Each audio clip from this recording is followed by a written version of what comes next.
Hello, everybody. This is Bart Sharp, and you are on Becoming Quantum Conscious. I was just dealing with computer issues, and then all of a sudden, reality strikes in, and it's like, you're on radio. So here I am, a little blank, still in France. And yes, this is like that sign of the times, the speech like shirt, because it feels very beach weather here. France gets really hot during the summer sometimes, and that's the case now.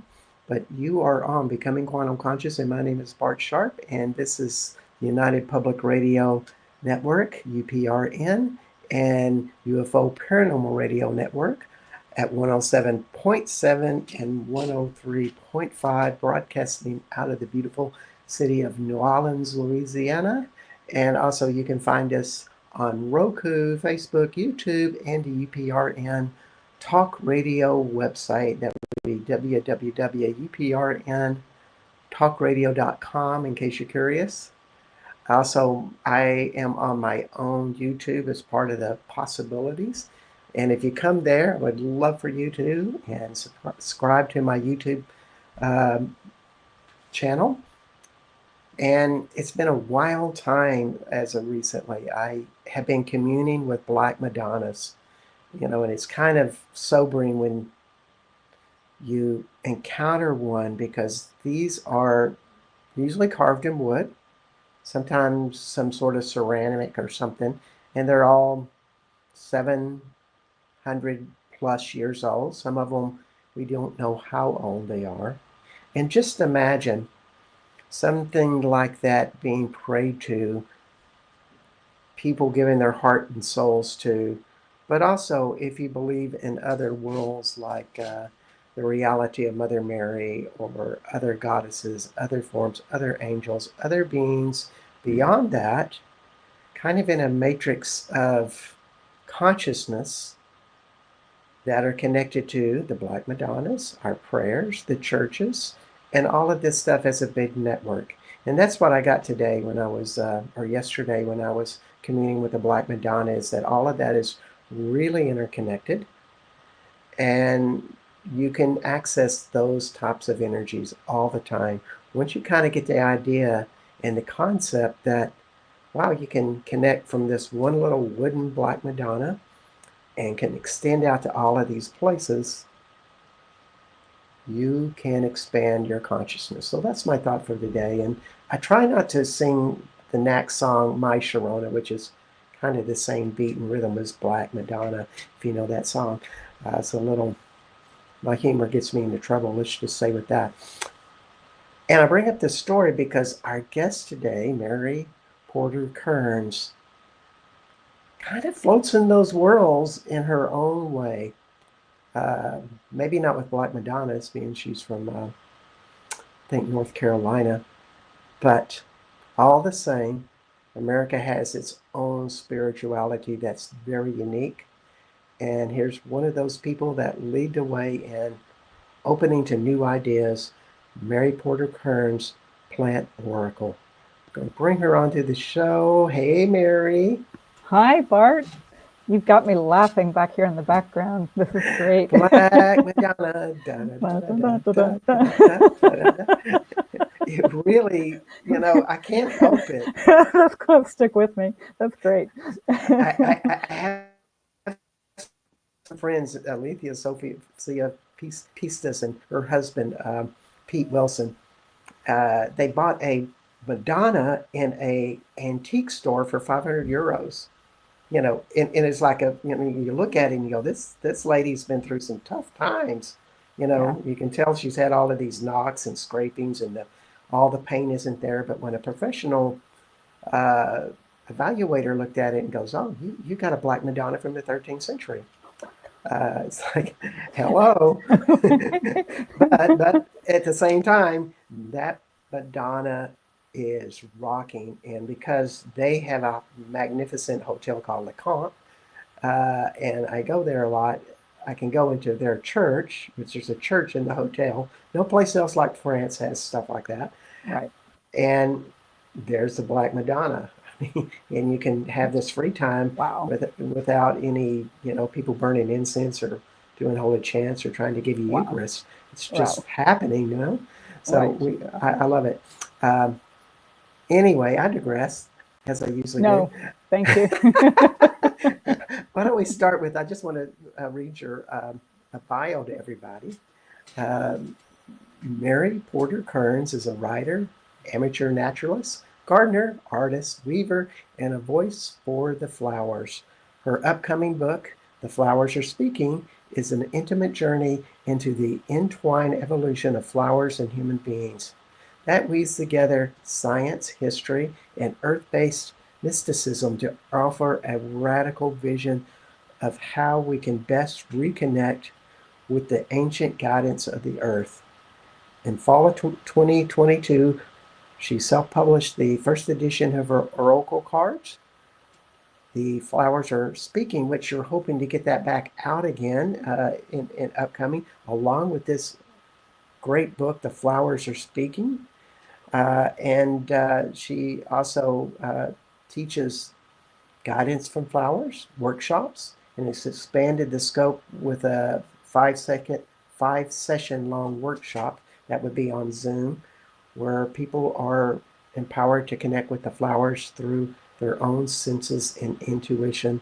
But I personally would just like to go on a field trip with you, to be honest. Yeah, But if you're in North Carolina, right? West Virginia. Oops, close. Close, close. Yeah. Okay. Anyway, a direction and then a name. It's kind of like, okay, call No me worries. ADD. I mean, it just says, after reading that, I just go, why haven't you been on my show before? Um, yeah, because this is just so smoking of a topic.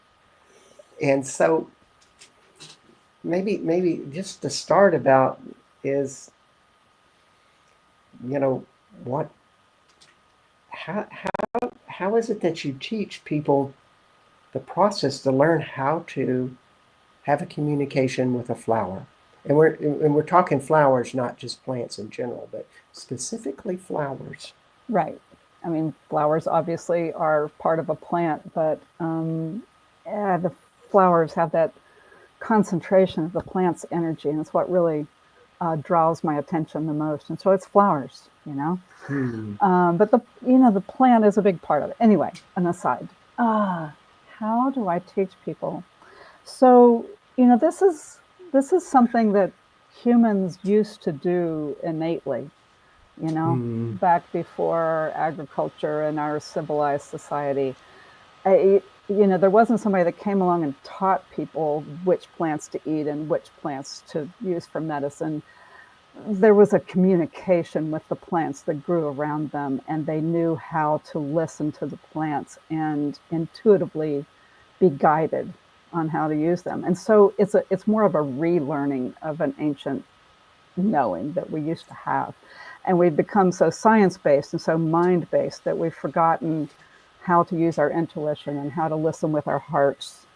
And this is a deep process for me too, as well. It's not like, oh, I'm suddenly this huge guru that knows how to use their intuition better than anybody else. No, I'm still feel like a newbie myself, but It's an ongoing process for everybody. exactly, exactly. And I think just a huge piece of it is just giving yourself permission to Yeah. listen to your intuition and to trust it and believe it.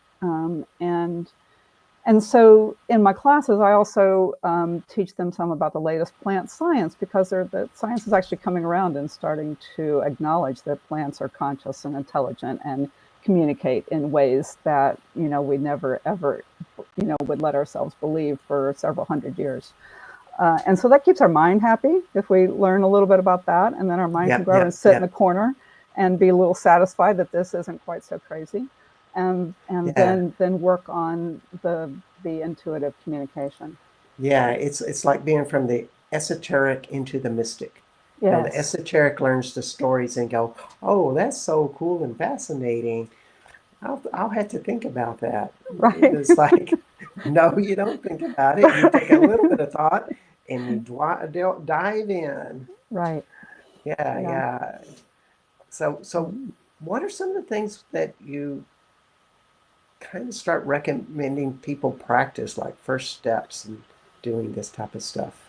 Yeah, well, the biggest thing is to, plants are a lot slower than we are. Not to mention just Mm. because they don't move, they have to stay in one place, their actual physical life.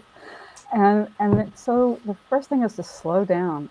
And the second thing is, the old saying about stop and smell the roses. Well, it's really a huge thing, And so just slowing down and noticing. And so what I say along those lines, especially, is take a walk, whether it's in your yard or down your street, or if you can go into a forest or a wild meadow, you know, and just slowly, instead of like a hike, I've got to get from here to there. No, slow down and just notice everything. And in particular, notice what plant is catching your attention. Mm. So, it's like you think it's like, oh, I'm noticing that one because it's pretty. Well, what if it's the plant that is reaching out to you and making itself more known to you in some subtle way that your mind doesn't quite understand? So it's like walking into a room of people that you don't know. And so, like, how do you pick the first person to talk to? It's Yeah. you look around for what catches your attention, and so, or what is wanting to catch your attention. It's sort of like the same thing, Yeah, it's like walking. Mm-hmm. it is. I so agree with you. It's that little signal, and this is what people have to catch. You get that little signal Yeah, saying, "Oh, this is drawing my attention over here," yeah, and and it's not a coincidence. it's it's, not a it's coincidence. right. It's like, oh, yeah, there's a spark happening here, and recognizing that and allowing it to grow. Yeah. Yeah, yeah. Is there anything that you would say, like, do you pay attention to your heart more, or your thymus, or your between your Yeah. hips, or whatever? Maybe different for different people, but I definitely think it's the heart language. Yeah, I think that's really where our intuition resides, is more in our heart than our mind. Hmm. So for me, it's my heart, but it could be a different part of the body for other people. Yeah, Well, it makes sense with the heart because it's so well developed right, over everything. It's a mass communicator, in my right, opinion. right, exactly. Yeah. They, It- yeah. So how does that work for you when you go to see these things? What do you feel? um, I think I've come to realize lately it's different every time. Sometimes and maybe this is true with people too. I keep trying to come back to analogies that most people experience. Sometimes it's like, oh my gosh, the love at first sight kind of thing. Like you're just, Hmm. or a friendship at first sight. Like you've known this person in a prior lifetime kind of connection. Yeah. Sometimes it's Yeah. like Yeah. boom, like that. And sometimes it's a lot, sometimes it's a lot slower. You build this deep friendship, but it's a real slow, friendship over time. And I've found that the flowers are like that for me too. Sometimes it's like, oh my gosh, sit down right now, and I just drop into a space and go through my little process that I can talk about a little bit more, and this boom, get this big download. And sometimes it's a Wow. real slow, like, oh, that's a cool flag. I'll notice them a little bit today and notice them a little bit another day. I'm like, I don't, what is that plant? And look it up and read a little bit about its history or its lore and come back, spend a little more time, notice how it grows, get to know it over a whole season. And maybe it's a whole season kind of thing. And it just kind of builds until I actually finally give myself the space to actually let the whole experience and messaging channel open up and come through. So yeah, there's never a black and white answer when Yeah. you're talking with me. Yeah. So I yeah, no, I mean this is the whole point. This is not a black and white right, topic. It's right, like we give a lot of information and possibilities, and yeah, then the people who want to try this have to just jump out there, yeah, so to speak. right, Everybody's psychic abilities are different. However, when we learn through somebody like your experience, we might have some reference points. yeah. Yeah, yeah. Is there like a familiar sensation when you had that connection? Um, I call it like an aliveness, like a juiciness. Like I just get excited. It's like, Hmm. oh, that like I have a painting teacher that always called it like what's, what's your most alive, what's your point of aliveness right now? And then she'd also would talk about what's juicy, Yeah, I and love that word. that could be a good juicy or it could be a bad juicy. Sometimes it's like, I hate that flower. Sometimes, you know, like, ah. In fact, I was doing that just 2 days ago with this big bush in my yard. It's a sweet bush, Calianthus, and we planted it 5 years ago. And about 3 years ago, it just took off. I mean, this bush was Wow. supposed to be like 6 by 6 at its max size. Well, it gets, I don't know, 12 or 15 feet tall, and it's in a Whoa. space that I don't have room for it to get that big. And so I'm literally cutting it off. It has these gorgeous flowers. They're just only about this big around, and they're maroon, and they've got this little subtle, sweet, spicy smell. But the whole bush is so voracious that I have to, because of the space it is in our yard, because it takes over and gets into this building and everything. I cut it back twice a year, like I cut off half of it twice a year. I mean, it's nuts. And so it's kind of this, I've had this love hate relationship with it. And then I realized I haven't ever sat down and actually listened to what you had to tell me. It's like sometimes it's like, there was this blinder and you didn't realize it. I finally just I, did that 2 days ago, and it was like, whoa, it just blew me away about a whole message about, you know, it's, well, here's what it said to me. I'll just read you. I finally pulled the whole message together. It said, your exuberance, your determination are your strongest tools to face your fears. Be big, grow big, let nothing stop you. Never fear the pruning. New opportunities always arise. And of course, that fed into something I needed to hear in the last couple of days too. That's always the way those kind of synchronicities uh, work. Yeah, it's like there's it, this. And so, I mean, if that's not an example of how long it takes for me to connect with something, sometimes, in the words of a Doug Somm, Texas rock and roll star, saying, "Ain't that loving you, baby?" right? Yeah. You So, know, and I felt like guilty over the past few years about like, I hate cutting you in half, but I don't have any choice. And, blah, blah, and now I but realize, no, it's just making them grow bigger and better. They're fine with it. I mean, plants are different. yeah, They can, yeah, they're designed to lose 80 or 90% of their body and still live, whereas obviously animals can't do that. And so our concepts about our, what's morally correct or not about how to treat another being, or it's really different with plants. They're okay with being pruned sometimes not, but completely clear cutting a forest, and no, I don't think that's ever okay. But yeah, yeah. yeah, I understand. yeah, Uh, so they're having this relationship with you, yeah. and when you go out there, you're feeling it with your heart. And so, does one flower feel different than the other as you walk about your garden? Oh, the different kinds of flowers. Yeah, yeah, yeah. Yeah, I mean, they're all different, just like people are different. They grow differently. They grow at different times of the year. They grow in different ways. Some are tall and straight, and some are all, some are short, some are tall, some are sweet, some are big, some are small. Yeah, it's all of this feeds into I think their physical characteristics feed into a lot into their story, but it's Hmm. not the whole story. It's not the whole message. Sometimes they are, um, bringing through a big universal message. Sometimes they're reflecting something you need to hear. Sometimes they may be a a a, a vehicle, a catalyst for your beloved dead to come through to you. I think they fill a number of different roles in the way that Mm. they connect with you. Yeah. Yeah, yeah. You were reading about you got a message from your mom from a flower in one of your Substack stories. Oh, I'm sure I did. Oh, from the Trillium, I think. Yeah, yeah. Yeah, yeah, yeah. So, yeah, the Trillium for me is about becoming, about generating new life, about the birth, death, and rebirth cycles. And my mom died in 2013, and yeah, I can't remember what I wrote now exactly, but I'm remembering what I feel about this flower. And Well, when I wrote about the flower in my Substack, I also remember talking about a powerful dream that I had around the time of her death too.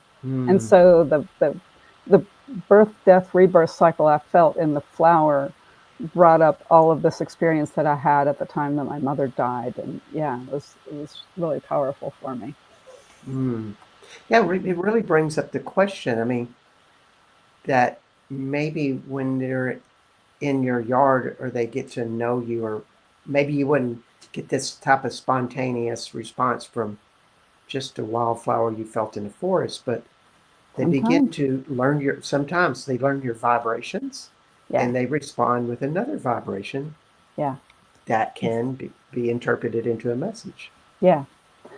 Yeah, and you hit on something there. So yeah, there's the flowers in your yard, you're around them more, there's a relationship that develops. And yet then there's the wildflowers that you just run into when you're out on a hike, and they can be so powerful in their own way too. And then there's the whole evolutionary thing of our whole evolutionary relationship with flowers, you know. And so Hmm. sometimes the wildflowers are ones that we do use as medicine and we have for a long time, and other times they're just very independent and really don't, they're just there. Don't offer us too much in return. And Yeah. and the same with the flowers in our yard. A lot of them have been hybridized and really domesticated, and yet sometimes a lot of flowers in our yard are also flowers we bring in that are still wild, like dandelions. You know? Yeah, yeah.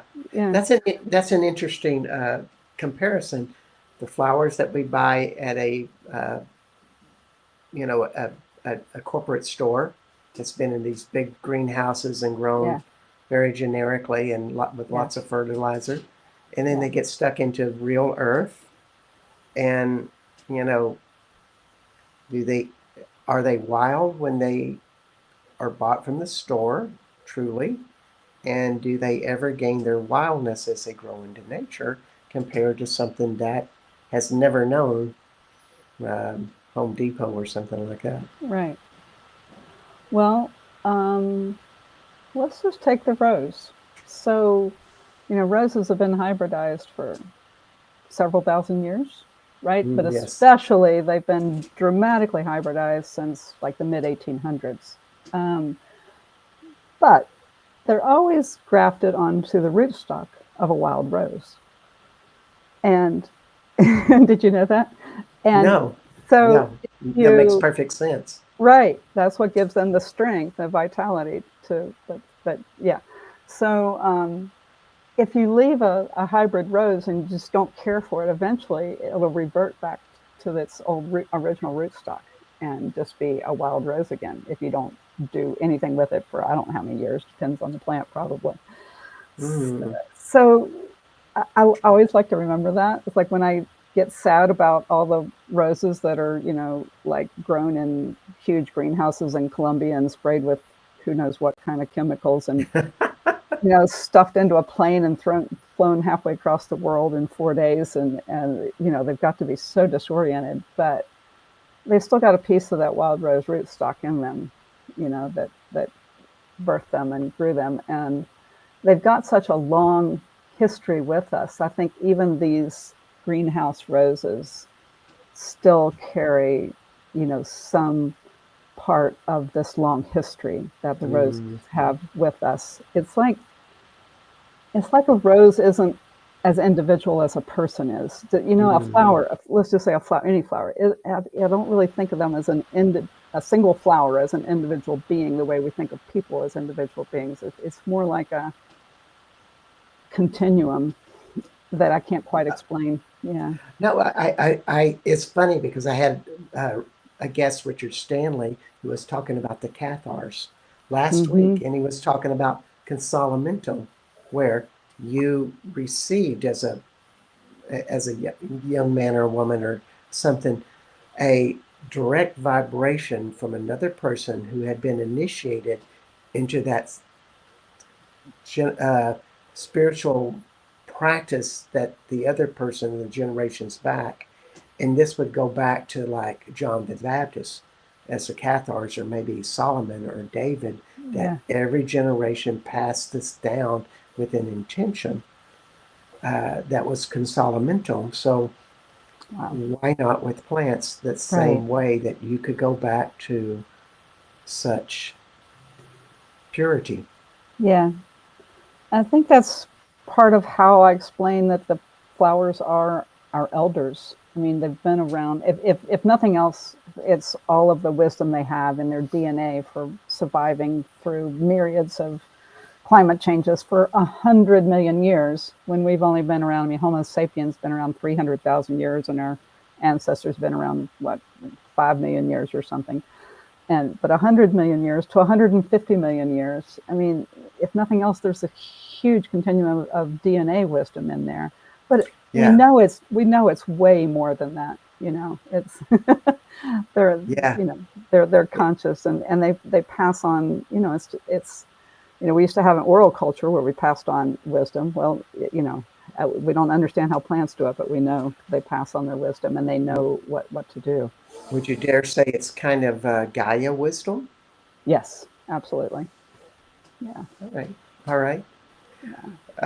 That's wonderful. We're right in the middle of the show, and I just wanted to let everybody know that you are on Becoming Quantum Conscious. I am Bart Sharp, and you are on United Public Radio Network and UFO Paranormal Radio Network at 107.7 and 103.5 out of New Orleans, Louisiana. And you are with Mary Porter Kearns, and you can find her website at theflowersarespeaking.com, and her upcoming book, The Flowers Are Speaking. Oracle books being really reprinted.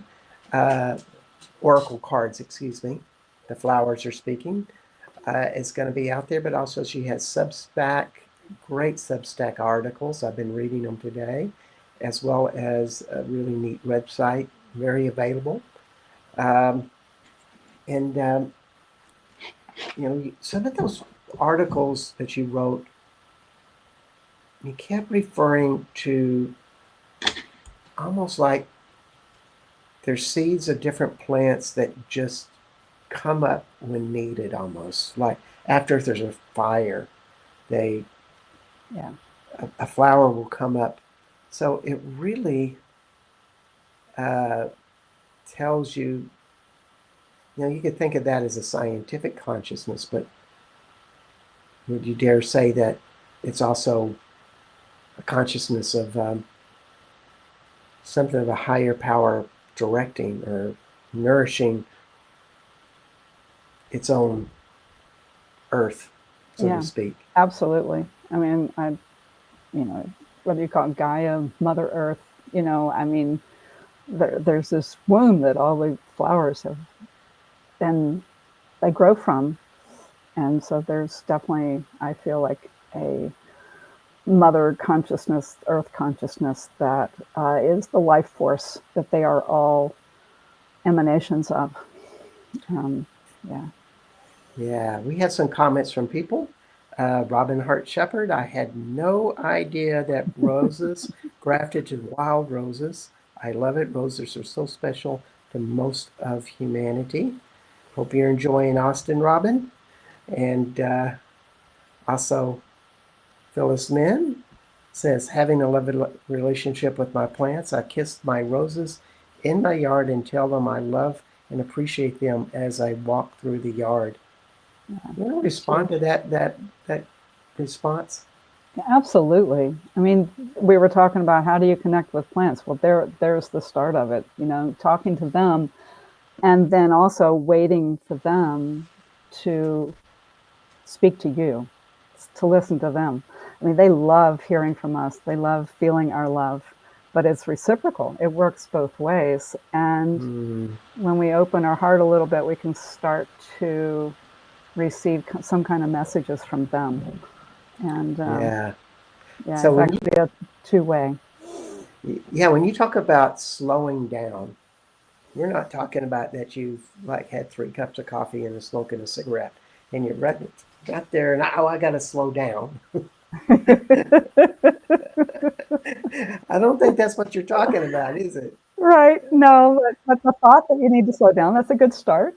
Yeah. I mean, it's like we're fast moving people compared to flowers. So whatever we can do, whether, take a deep breath is my always go to, I'm not a Catholic, but I pray the Rosary, so a lot of times that slows me down. Just saying Hail Mary, just a couple of times over and over. That's sort of my little mantra thing. But a deep breath, going for a walk out in nature always slows me down, slows down my heart Mm, rate, brings my attention into the natural world, and just being observant. And yeah, how do we slow down? That's a really good yeah. question, Bart. So when I retired 16 years ago, I was a school teacher before that. I decided to write a book, and I wrote it about communing with nature and developing your psychic abilities. If anybody wants to buy the book, it's on Amazon, The Healing Planet. It's probably in their graveyard by now, 16, 17 years ago. However, one of the exercises I would do, because I wrote this book out in the forest. In other words, I walked out into this forest every day in the month of August and September. And as I walked, the rule was you would look at a plant or some natural shape and you would just enjoy it for that split second. And then Yes. as soon as your eyes move, because your eyes and body always want to move fast, you would enjoy the next thing you saw. Yeah. And that's all you would do without any judgment, without Yeah. any explanation, Hmm. definition. You Yeah. would just observe and look. And, within 3 minutes, my whole body was in a totally different state. Exactly. Yeah. So, and I think that observing makes us present, so that we're not thinking about what we have to do tomorrow or what we screwed up yesterday or, all of that. That's the key, I guess. I think when we're talking about slowing down is being present. Yeah. Yeah, yeah. And so, anything that you're doing to improve your skills with this? The number one thing is to keep doing it. Just because I did it while I was writing the Oracle card deck and writing the book doesn't mean I realize it's like this, I need to do this like every day or every week for the rest of my life, like, Yeah, yeah. yeah. So this is your spirituality, Yeah.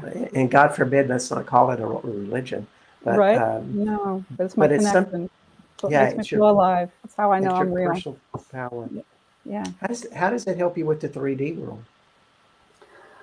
Um, helps me feel grounded, like I know who I am, like I have roots, like I have something that's real that I can rely on. That when I get, I can always like come back to the earth, come back to my roots into the Yeah. earth, come back to my connection to the flowers, and Mm. yeah, I just think it's so important that it just breaks my heart that I think so many people in the world don't have this. They feel so lost, and to me, it's right there outside my front door, or even in my memory. If I can just sit in my house and think of that flower and get that almost same experience. Mm. Um, yeah. So, and all of that brings, of course, along with it, a reverence for nature, which is, I think, so critical for us moving forward as a culture.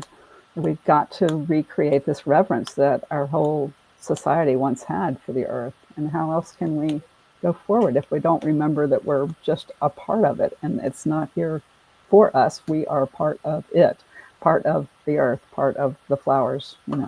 Anyway. That's my whole. No, I totally Yeah, believe yeah, what you're saying 110%, because yeah, when you have an extraordinary experience with something that's natural like that, a flower, or for me going to this fairy forest in France, or even yeah. in Austin at Barton Creek Wildlife Anyway, Preserve, yeah, your love of that is genuine, sincere. right, And what do you do next but want to have that shared with other people so they get it? right, right. Without becoming preachy. Yeah, Yeah, yeah, that's nobody the gets trick. it that way. Right, exactly. Yeah, But but so that's why I like to, anybody that wants to. I do have a whole worksheet process that I've developed when I work with people to help them drop into this space and actually hear Mm. the flowers. So So yeah, do you think it kind of like the vibration in the flowers permeates into you and starts to change your frequency or your nervous system and maybe helps you with even personal issues because you start to relax and you don't have so much tension around your right, repressed anger, say, for yeah, example. right. Yeah, able to hear my own heart. Maybe it's Mm, and or sometimes I think the flowers just give the space so I can hear my own heart. Other times I think there's an actual message I'm receiving from the flowers that didn't come from me. Um, but it's a fine line yeah. because you never quite know how your subconscious is. But sometimes it's like, whoa, where did that come from? I don't have any conscious understanding of that coming from me, you know? And I don't think it really matters whether it came from me or it came from the flower. It's all part of this connected consciousness. And so I don't think it really matters. But it has a different frequency and vibration, and Mm-hmm. therefore it Yeah. opens you to be a different person. Yes. Because Exactly. we are like a psychic SpongeBob. We're picking up Right. stuff all the time, Right. and you're just tuning into flowers and saying, "Wow, this has changed me." And now Yeah. I'm learning their language, so to speak. Right. Yeah. So with that said, are there any kind of specific languages or vibrations that you get from specific flowers or the favorites that you that have something Yeah. that really gets you? Yeah. Maybe it will help if I share like a couple of my favorite flowers and two that are just fairly distinctly different. So Beautiful. the very first flower I ever worked with was magnolia. I've got two magnolia trees in my yard and always loved them. And magnolias they were once upon a time considered the oldest flower. They're considered an ancient primitive flower in their flower structure. And they know now there's some older flowers than that. But basically, magnolia was the first big flower that we knew about. And it's over 100 million years old. They're amazing. Wow. Like they're pollinated by beetles because bees weren't even around when they started flowering. So they learned their dance and connected with beetles and how to attract beetles. And that's why they're kind of tough because the beetles are, they'll chomp on anything. And anyway, I digress. But the magnolia and I'm talking about the southern magnolia, the big, luscious magnolia flowers that have that incredible scent that's kind of citrusy and sweet all at the same time. And then I started to feel like I could just curl up inside their flowers. Anyway, they were clearly about unconditional love to me, like this ancient mother and unconditional love and just the elder of elders for me. Mm. Um, and so then contrasting that with, say, an echinacea, a purple coneflower. Okay, echinacea is known for being a very popular herbal medicine, but think about if you've ever seen one grow. They grow. The stem is very tall and straight, always, straight as an arrow, and then they've got this really spiky seed head up on top. They're just all about thrusting up and being strong, and for me, their message is all about strength. And so part of that is from how they grow. Part of it is from this really great medicine they bring us, and part of it's just the whole message that I heard originally from them. Um, and so anyway, I think you can start to get a sense of the different vibrations and feelings that I got from those two different flowers. And Yeah. yeah, if that helps. I know that's wonderful. I love the story of the magnolia, and if you're really a really whippersnapper type of psychic or something, maybe you could go into the reality of that and really feel what 100 million years of genealogy would feel like, Yeah, because that would be a guide for you. There, to right. me, whether you're touching a very old crystal or going to a sacred site or touching a rose or a flower, Yeah, they're like a roadmap. yeah, And exactly. you can go into the territory if you choose to drive. Yeah, And we have a right. message from Robin Shepherd here. I highly recommend that everyone take Mary's Zoom class to learn how to communicate with flowers. I enjoyed it so much, and I will never look at flowers the same way again. And we had so much fun. Thank you, Oh, Robin. thank you, Robin. Yeah, we So did have fun. Yeah. it brings me up to, when I read this title of your workshops, I just go, WTF, this is cool. I didn't say exactly that way, but I like this title, Exploring the Secrets of Flowers, Rekindling Intuition, and, can't read my own writing, and Joy and joy with. joy. Thank you. I was going to say sex, and I'm going, what? Rekindling intuition and joy with, now I like this part the best, Earth's oldest teachers. Yeah. That one just like, that pulled me in. Earth's oldest teachers. Why is that part of your title? Well, I know you work a lot with trees, so you might, want to debate with me whether trees are our oldest teachers. But for me, it's the flowers, and I Mm. think it's the flowers because flowers have a special relationship with humans. We developed, like along with a lot of other mammals, to be able to focus on the flowers, which made fruits, which made our food, and to be able to reach out for them and to focus on them. So we have been our whole evolutionary life focused on flowers. Mm. Um, and so we've developed this incredible relationship with them and knowing, understanding deeply all the flowers in our ecosystem and environment that we've lived in and all of that. And so I think there's this literally this love story that goes back to our whole evolutionary history with flowers.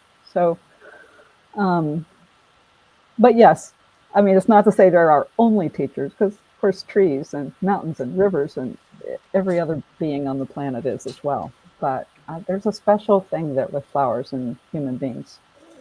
Yeah. Yeah, I think they have some very deep messages and such, Hmm. which really brings me back to one of the most flowers that always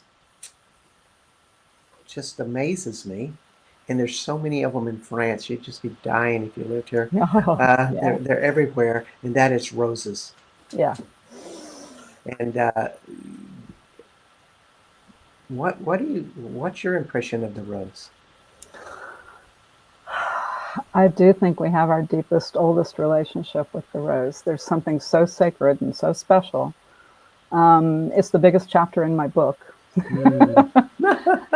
But I don't just repeat all the things that so many other people have explored and said. I just hit on a few different points. But I think it comes down to,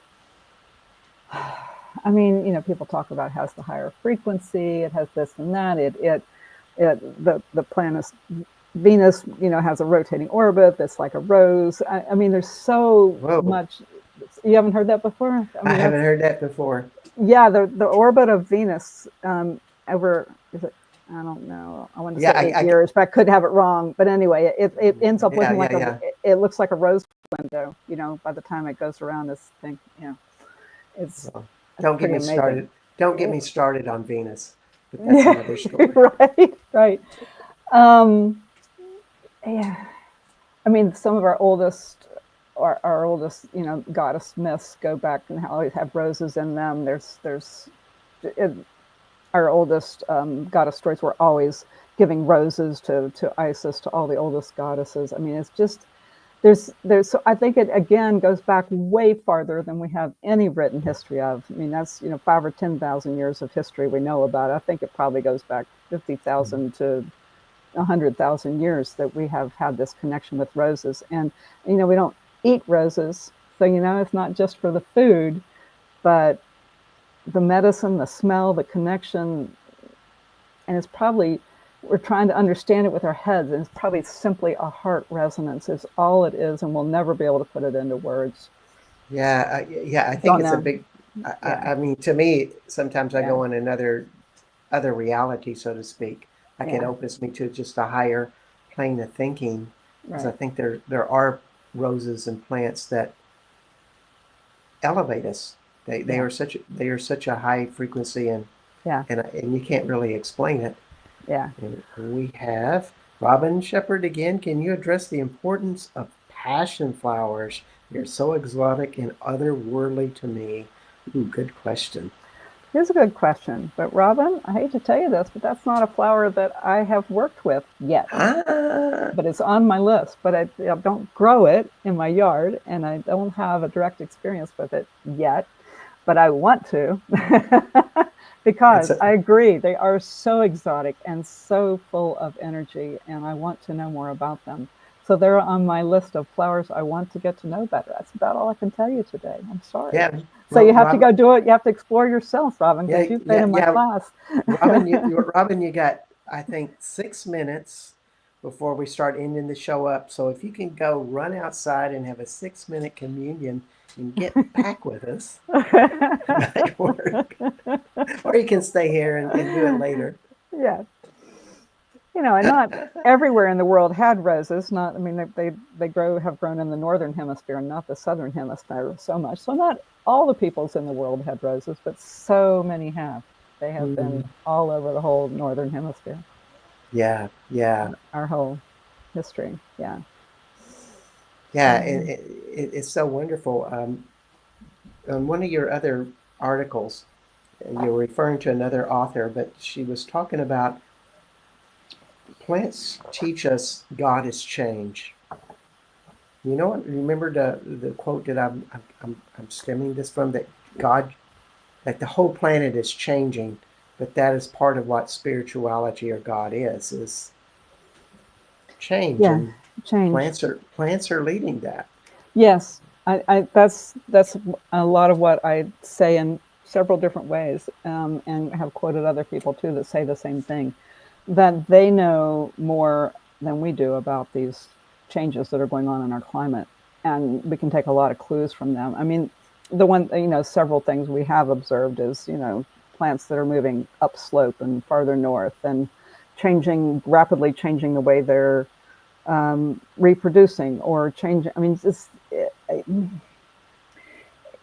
they know the changes are coming and they're making adaptations. And if we could work with them, how much more could we learn and understand about how, instead of trying to keep everything the same, keep our Hmm. climates the same as it was, what instead could we learn about how to adapt to the coming changes? Because it is changing.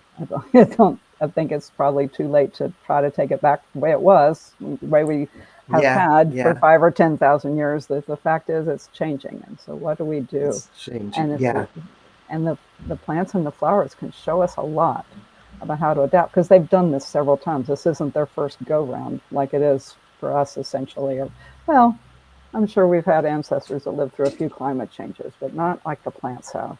It's been, yeah, because they're rapidly changing with all of this. yeah, They're constantly, every season, adapting and taking on yeah, a new identity from what they learned from last year. right, exactly. Yeah, yeah, Yeah, and of course, I mean, maybe you agree with this or not, but we can always plant more trees for oxygen and more plant life in general wherever you go to yeah, help stabilize our environment. yeah, yeah. I mean, the plants are way more numerous than animals are on the planet, much less humans. Yeah, Yeah, yeah. Although yeah, we got to convince the humans to appreciate plants and bring this into their life and take care of them. yeah. However, can we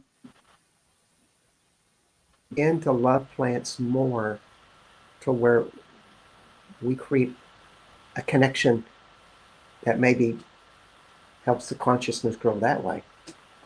Right. Does that make sense? Yes, it does.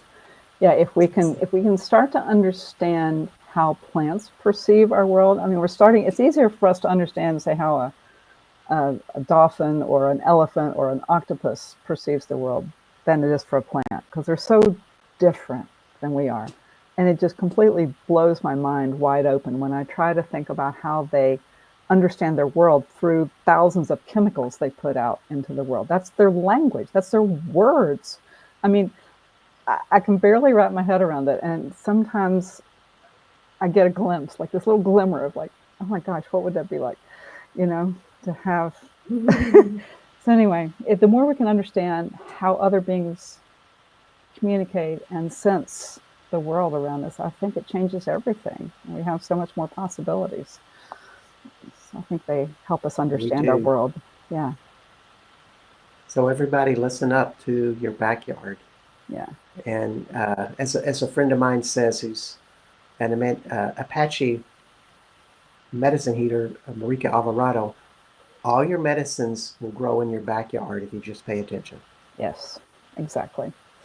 What you need is right there. Yeah, what an intimacy. Hmm. Yeah. Yeah, yeah, it's all around us, and it's so beautiful.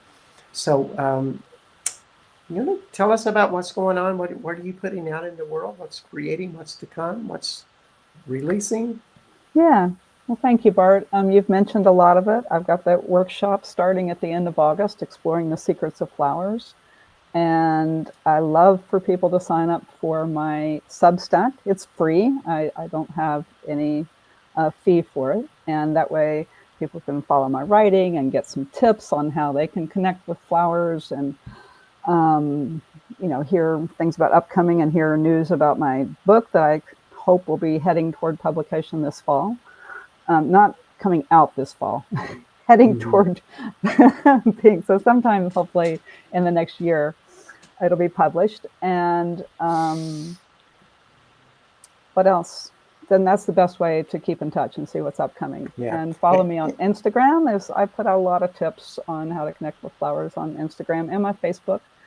All right. So yeah, Yeah, yeah. I'm going to encouraging Mary to contribute to my Mary Magdalene Sacred Sites of Mary Magdalene France tours, and just how yeah, plants and spirituality have all been together. Of course, as we know, Mary Magdalene had that very potent jar, which she probably knew how to understand plants and what was yeah, best for healing, and then put them in that jar with all of her stuff and make some kind of potent potion for healing and other things, I'm absolutely, sure. Because that's absolutely, kind of how it works with right. all of that. So, we're coming to the end of the show. Um, what parting wisdom do you want to leave everybody with? And while you think about that, I'm going to let everybody know that you've been listening to Mary Porter Kearns at www.theflowersarespeaking.com. And my name is Bart Sharp, and this is Becoming Quantum Conscious. And you're on United Public Radio Network and UFO Paranormal Radio Network at 107.7 and 103.5 out in New Orleans, Louisiana. And next week we will have Krishna Rose, and we will be talking about modern day wisdom from teachings and lessons from Mary Magdalene. It's not exactly what the title's going to be, but you get the gist. And then the week after that, we'll be going into the Aramaic and world and Mary Magdalene world of Anna Otero. And then I already have a delighted pre-recorded show with Rob Wildwood, who wrote the books Magical France and Magical Britain, as I got to tour with him a couple of days when I was in England 2 weeks ago. And um, it's a great show on sacred sites from the voice of a real fairy man. Uh, Fairy people kind of have a hard time living in this world, but when you meet one and you get their story out, it's really quite phenomenal. And I think I Yeah. have a good one on this show. So I've delayed long enough. What kind of wisdom do you want to end the show with? Well, maybe two things if I've got a second. So one Sure. is just, when you're out there in your backyard, in addition to speaking to the flowers, remember they want to speak to you and start to listen to them. It's just kind of a mind changer when you start to look at them that way. And then I thought I'd share the message that Rose gave me a few years ago. So Rose says, "We have grown together out of the stardust, Only my deep fragrance carries all the memories of our history together. I have long embodied your quest for beauty, and now my most sublime blooms are deeply dependent upon your care. And your own beauty blossoms in my presence when you allow me into your glorious heart. We dance our dance together on this earth, bringing out what is most beautiful in each other as we grow and bloom from our mother's dirt, drawing from her strength. My petals anoint the ground I grow from as they fall in gratitude for having been able to share all my beauty with you. Hmm. Yeah, That's beautiful. yeah. What a Thank you. wonderful way to end the show. Thank you, Mary Kearns, and at theflowersarespeaking.com. And thank everybody for joining in and tuning in to Becoming Quantum Conscious. We'll see you next week. Thank Bye-bye, you, Bart. everybody. Thank you. Thank you. My pleasure. Oh, we have one more. Robin says, can you address the... Nope, sorry, that's wrong. That was already done. Bye-bye, everybody. All right, Oops. bye.